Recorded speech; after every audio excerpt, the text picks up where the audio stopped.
Nyo sentuh je, tapi kalon kah je. Sentuh je, mat je, culok-culok kanan je, tapi melihat ke tidak boleh dimakruhkan. Makanya tak pegah inyo. Walizauji nadru ila kulli badaniha li'annahu mahallu istimta'ihi lakin yukrahu nadrul farji. Dan boleh bagi suami oleh melihat kepada tiap-tiap badannya istri. Berarti boleh bagi gedanyo uragam lako jet takalon ubene tip-tip badan sino. Gaki, geti, mata, ule, seluruhnya boleh karena hana aurat. Pakon alasan ji li'annahu karena bahwa sungguh tiap-tiap badan itu mahal istimta'nya silako. Alasan ino gepegah jet lelako untuk takalon kepada tip-tip badan si inong dikarenakan badan si inong dan tip-tip badan si inong adalah semua tempat bersenang-senangnya suami, istimta'nya suami. Kalau memang ubena badan si inong mulai daripada kaki hingga ujung uknya adalah tempat istimta'nya suami, maka boleh bagi suami untuk melihat kepada tip-tip badannya istri. Jid anak bubur. Akan tetapi dimakruhkan akan nadar farod. Tetapi dimakruhkan legedanyo untuk takalon dan nadar melihat farod. Yang makruh hukum ji. Tapi ya, nyo pendapat dhaif. Akan tetapi dimakruhkan nadar farod yang adalah pendapat dhaif. Pendapat yang kuat tidak mengkecualikan. Hana kecuali.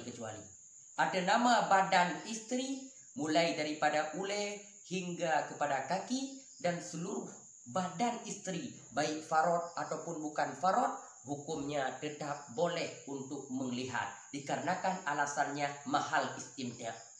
Alasan pendapat qil yang menyatakan dimakruhkan nadar farod itu alasannya dikarenakan menyatakan qil nadrul batin minal farji yurasul amam. Dikatakan orang bermula melihat yang batin daripada farod itu mewarisi akan buta pada orang yang melihat. Yang itu adalah karena beramal dengan satu hadis. Namun hadis itu adalah hadis maudhu'. Nabi tidak pernah berkata yang bahwa tidak boleh melihat farod istri kita. Tidak boleh melihat farod istri kita. Nabi tidak pernah berkata. Namun ada hadis, itu adalah hadis maudhu'. Hadis maudhu' yang dikarang-karang li urang yang bahwa menyatakan li katanya istri farod istri maka hukumnya nyan buta mata li katanya. Nah yang pegahlah buta anu wate lahi. Maka itu hukumnya makruh.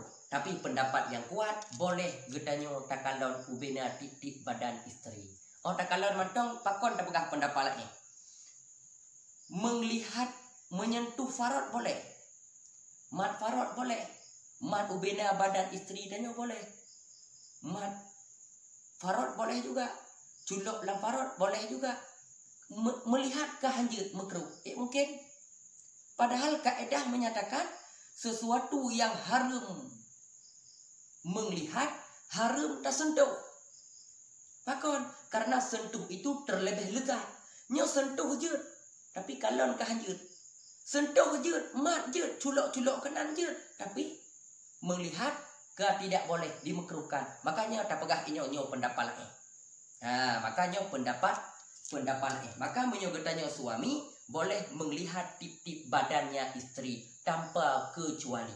Namun ada pendapat yang dhaif tidak boleh melihat farod dimakruhkan. Tapi itu pendapat dhaif dengan gema amai agaknya dengan hadis maudhu' dan mukhalafah dengan kaedah. Sesuatu yang diharamkan untuk melihat tetap diharamkan untuk menyentuh. Karena menyentuh itu terlebih lezat. Tapi farod sentuh boleh. Segala-galanya boleh menyentuh. Teruk melihat ke tidak boleh. Maka tanda hukumnya dhaif.